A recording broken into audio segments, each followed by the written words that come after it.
अभी हमें सब कुछ बाहर का इसलिए अच्छा लगता है क्योंकि अभी कभी हम अंतस्थ हुए नहीं हैं। अभी हम इस संसार के छोटे मोटे सुखों को ही सब कुछ समझ लेते हैं क्योंकि अभी हमने बड़ा आनंद प्राप्त किया नहीं है। अच्छा, मैं आपसे पूछती हूं, ये सामने हेलोजन लगा हुआ है, ये लाइट लगी हुई है, इसका प्रकाश कब तक है?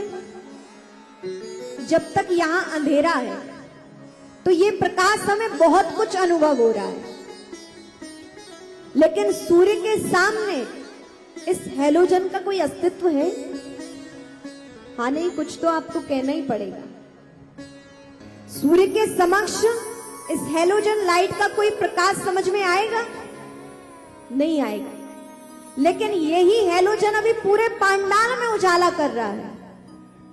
इसी हेलोजन की अभी इतनी महत्ता है। क्यों? क्योंकि अभी यहां अंधेरा है। लेकिन जब सूर्य का उदय होता है तो सूर्य के समक्ष इसका कोई अस्तित्व नहीं होता है।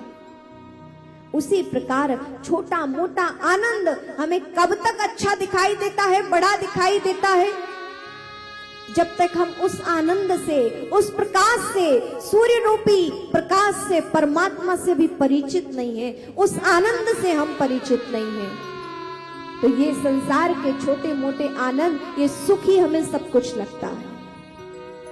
लेकिन वो ध्रुव को आप देखें जिसने परमात्मा को अपना सब कुछ माना है। छोटी सी आयु ध्रुव की, उस छोटी सी आयु में ही ध्रुव ने परमात्मा की प्राप्ति कर ली।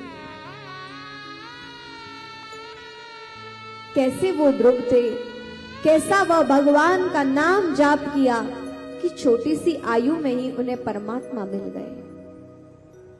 भगवान की प्राप्ति कोई अवस्था में बाध्य नहीं है कि कोई परिपक्व होगा, कोई बुद्धिमान होगा, कोई श्रेष्ठ कुल में जन्म लेगा, कोई धनवान होगा, कोई बलवान होगा, कोई पदवान होगा, तभी उसे भगवान मिलेंगे।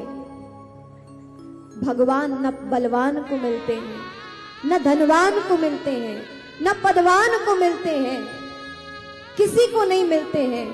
भगवान किसको मिलते हैं?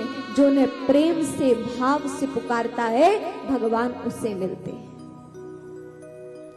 ध्रुव जी महाराज ने भक्ति भाव से परमात्मा को पुकारा तो 5 वर्ष की छोटी सी आयु में ही भगवान उन्हें मिल गए।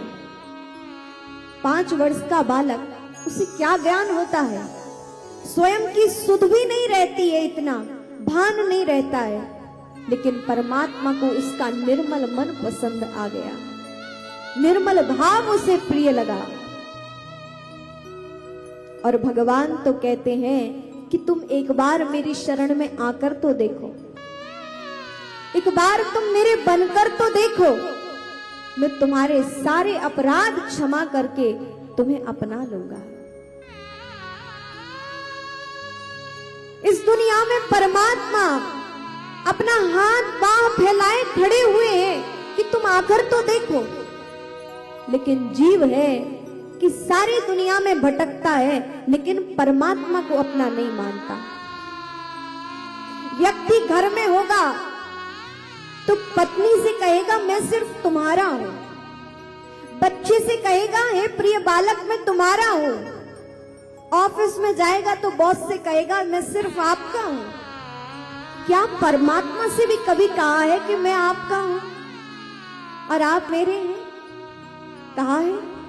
जिन्होंने कहा है, जिनकी ऐसी दिव्य भावना है, उनको मेरा वंदन है, मेरा प्रणाम स्वीकार करें। लेकिन मैं उनसे निवेदन करूं, क्या ऐसी भावना कभी हमने परमात्मा से प्रकट की है कि आप भी मेरे हैं और मैं भी आपका हूं? क्या परमात्मा का मंदिर सिर्फ हमारी मांग के लिए है कि कोई इच्छा पूरी ना हो रही हो तो चलो परमात्मा के समक्ष? मंदिर में जब भी पहुंचे तो बस केवल हमारी कामनाएं जागृत हो जाएं? मंदिर मतलब हमारी कामनाओं की मांग वहां शुरू हो जाती है। मंदिर मतलब कभी शांति से तो वहां जाएं, कभी परमात्मा से कहने की बजाय कभी उनको सुनने का भी तो प्रयास करें। वह तस्वीर भी बोलती है, वह परमात्मा भी बोलते हैं। सामर्थ्य हम में नहीं है, योग्यता हम में नहीं है कि हम वो वाणी सुन सके।